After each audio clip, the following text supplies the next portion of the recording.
네, 안녕하세요. 투엔치의 서퍼입니다. 엔치입니다. 네, 오늘은 구독자님이 보내주신 요청, 네네. KB에서 하는 TDF를 분석해 왔습니다. 또 TDF군요. 네, 근데 TDF가 똑같아요, 사실. 크게 다를 게 없어서. 맞아요. 요건 좀 짧게 하고 앞으로는 TDF는 이제 너무 똑같아서 분석을 이제 그만두고 다른 테마형으로 넘어가려고 합니다. 네. 그래서 일단 이 펀드 보면 저번에 이거 2개였잖아요. 네네. 근데 요건 4개거든요. 그래서 그만큼 좋다는 뜻인데 2배 좋은 건가요? 뭐 2배까지는 아닌데 일단 등급상 그렇고 네. 규모가 저번에 비해서 꽤 큽니다. 1284. 꽤 크고 운용 전략이 이게 이번에 KB 거고 저번에 했던 게 삼성 거거든요. 네네. 그래서 제가 비교해 보려고 가져왔는데 똑같은 말이에요. 네, 노후 자금 마련해가지고 그 시점을 고려해서 이게 그 데이트잖아요. 네. 여기도 보면 똑같이 나와 있거든요. 그래가지고 목표 시점 여기 똑같이 데이트다. TDF에 대한 설명인 거죠? 네, TDF에 대한 설명이다. 그래서 똑같은 펀드다 사실 전략은. 네. 근데 여기서 조금 달랐던 거는 뱅가드와 제휴.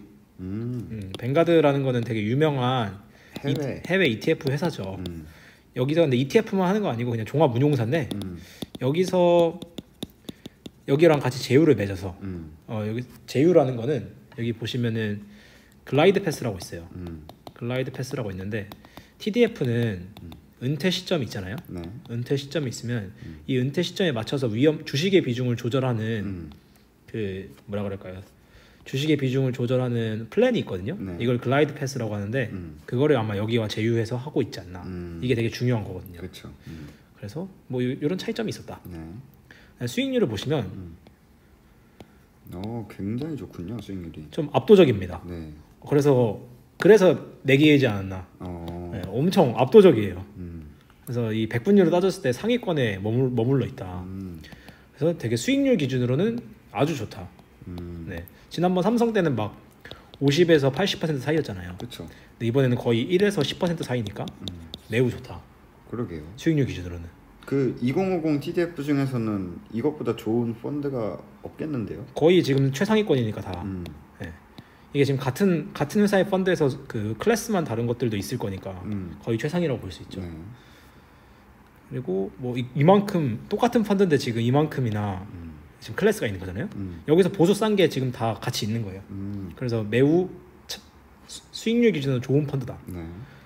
수익률 기준 좋은 펀드고 조금 특이했던 게 운용 전문 인력이 보통 1명에서 2명인데 네. 여기는 지금 4명이 있거든요. 그리고 책임, 부책임 이렇게 있는데 여기서 하는 게 여기가 조금 신기했어요. 그래서 글로벌 멀티에셋 본부가 공동 운용하며 뭐 그러니까 부책임 전문 운용력이란 책임 전문 운용이 아닌 자로서 운용 전략에 중대한 영향을 미칠 수 있는 운용 권한을 가진 사람이다. 그러니까 이게 결론은 4명의 매니저가 같이 운용한다. 팀 운용이다. 뭐 그렇게도 볼 수 있고 멀티 매니저다. 네. 그래서 기존에는 한 명의 매니저가 운용하는 TDF가 많은데 네. 여기는 지금 4명의 매니저가 같이 운용하는 매니저라고 나와 있거든요. 그 펀드라고 나와 있거든요. 그래서 제가 느끼기에는 여기서 누군가는 주식을 하고 누군가는 채권을 하고 뭐 누군가는 또 원자재를 하고 뭐 이런 식으로 자산군별로 다르지 않을까 이런 식으로 할 것 같아요. 그래서 이게 조금 달랐다. 그래서 본인 분야에 맞춰서 한다. 이게 조금 신기했다. 그 다음에 요건 투자 대상은 완전 똑같아요. 국내외 주식에 60% 이상 투자하고 채권에 80% 이하로 투자하고 뭐 그런 식으로 똑같아가지고 TDF는 TDF다. 그 다음에 이거 TDF에서 삼성 때 봤던 거 내용이잖아요. 네. 그래서 2050년 은퇴를 목표로 주식이 점점 처음에 많았다가 점점 줄어들고 채권이 늘어난다. 은퇴 시점에 맞춰서. 그래서 너무나도 똑같아서 전 영상이랑 똑같다. 그다음에 자산 비중을 보면은 75% 주식 75%에 채권 17% 그리고 유동성 13% 이렇게 있는데 이게 그 전 펀드랑 조금 달랐던 게 그러니까 유동성이 결국에는 순으로 넷으로 치면 6.85%인데 전 삼성 펀드는 이 유동성이 훨씬 더 많았어요. 네, 훨씬 더 많아가지고 유동성이란 건 뭘까요? 유동성이란 건 이제 현금 비중이죠. 현금. 네, 현금이나 또 현금 등가물. 사실상 현금이라고 하는 건데 예금이나 투자 수익이 안 나는 거. 네, 뭐 그냥 예금 수익이 나는 것. 그래가지고 사실 그 이번에 수익률이 엄청 좋았잖아요. 그렇죠. 그 차이는 제가 봤을 때는 결국 유동성 그 비중의 차이가 있었다라고 보입니다. 주식을 더 많이 담고 있었고. 그렇죠. 근데 최근에 주식 장이 많이 올랐잖아요. 많이 올랐죠. 그래서 성과가 좋았다. 그렇게 보입니다. 합리적이네요. 네. 그다음에 조금 놀랐던 거는 삼성펀드는 다 여기 탑 10의 글로벌 주식이었거든요. 맞아요. 네. 근데 여기 지금 보면 다 국내 주식이에요. 대부분이. 근데 더 놀라운 거는 비중이 진짜 거의 개미 똥구멍 완전 그냥 전 세계 주식에 투자한 느낌. 그러게요. 네. 예. 전 세계 주식 모든 주식을 갖고 있는 느낌이고. 이게 지금 아까 주식이 75%였는데 네. 두 번째로 애플이 0.1이면은 거의 700개가 넘는. 그렇죠. 게 700개 거의 700개의 종목이 있다는 거죠. 그 이상이. 그러니까 ETF로 가지고 네. 투자를 했을 거고 그럴 그 것 ETF를 이렇게 분해해 보면 그냥 거의 웬만한 전 세계 주식은 다 갖고 있다. 그리고 조금 더 신기한 게 그때는 채권도 미국 채권이 많았거든요. 맞아요. 그 글로벌 채권이 많았는데 다 한국 채권이에요. 그러니까 국내 비중이 생각보다 높다. 근데 아까 제가 잠깐 그 매니저분들의 경력을 보면은 네. 국내 주식을 운영했던 경력들이 좀 많이 있으시더라고요. 그래가지고 약간 그런 게 있지 않나. 제가 봤을 땐 결국에는 이건 ETF로 투자했을 거기 때문에 국내 ETF의 비중이 조금 높았다. 그렇게 보입니다. 네. 그래서 이걸 분해하면은 채권도 국내 ETF 채권 ETF의 비중이 높아서 그런 것 같고, 근데 국내가 높다고 하더라도 네. 가장 높은 게 0.21%이기 때문에 채권도 다 뿌려놨다. 진짜 그냥 웬만한 채권 다 들고 있다. 웬만한 회사채, 국채, 뭐 글로벌 채권 다 들고 있다. 이렇게 보입니다. 네. 그다음에 경쟁사 비교를 했는데 2050 시리즈로 갖고 왔어요. 삼성 2050도 있고, 삼성은 5개군요. 네, 삼성은 별이 5개. 그다음에 KB 4개. 근데 수익률을 보면은 네. KB가 훨씬 더 좋아요. 네, 제가 이 KB보다 좋은 수익률을 못 본 것 같아요. 그다음에 이건 또 삼성의 다른 ETF인 것 같아요. 근데 지금 보시면 장기 성과 기준으로 보고 또 단기로 보더라도 KB를 딱히 이기는 게 없다 지금은. 네, 지금은 딱히 KB 이기는 게 없다. 물론 이러다가 또 하락장이 오면은 어떻게 될지 몰라요. 그 삼성이 현금이 많았으니까 그때는 맞아요. 또 삼성이 치고 올라오겠죠. 맞아요. 그건 알 수 없는 거지만 적어도 지금까지는 좀 압도적이다.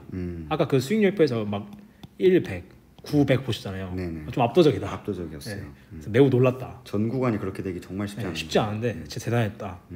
그래서 다른 ETF와 무엇이 차이가 나는가? 유의미할 정도로 차이가 없다. 그냥 운용력이 좀 많았던 게 특이했다. 네. 그게 좀 특이했고, 근데 결국 이 TDF는 은퇴 시점이라는 목표 시점을 가지고 있는 펀드이기 때문에 네. 크게 달라지지 않는다. 막 뭐 무슨 뭐 로보틱스 펀드, 반도체 펀드 이런 것처럼 차이가 안 난다.